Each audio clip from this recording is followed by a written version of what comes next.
শরীয়তপুরে জাতীয় নাগরিক পার্টি ও ছাত্রদলের মধ্যে সংঘর্ষের ঘটনা ঘটেছে।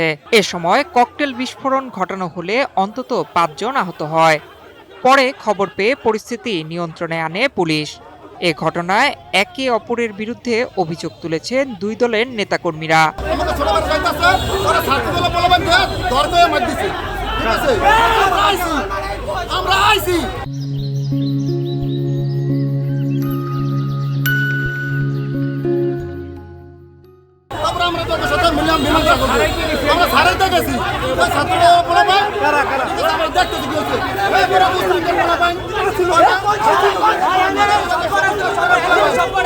ডিসেম্বর সোমবার সন্ধ্যায় ইনকলাব মঞ্চের মুখপাত্র ওসমান হাদিকে হত্যা ও খুলনায় এনসিপি নেতা মোতালেব শিকদারের ওপর গুলির প্রতিবাদ ও দোষীদের বিচারের দাবিতে শহরের চৌরঙ্গি এলাকা দিয়ে বিক্ষোভ মিছিল করে দলটির নেতাকর্মীরা। ছাত্রদল কর্মীর মোটরসাইকেল ঢোকা নিয়ে কথা কাটাকাটি ও এক পর্যায়ে সংঘর্ষের সৃষ্টি হয়।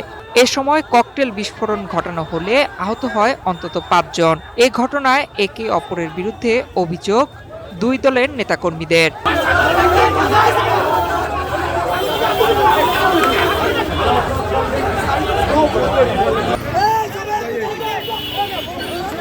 এদিকে খবর পেয়ে ঘটনাস্থলে পৌঁছায় পুলিশ।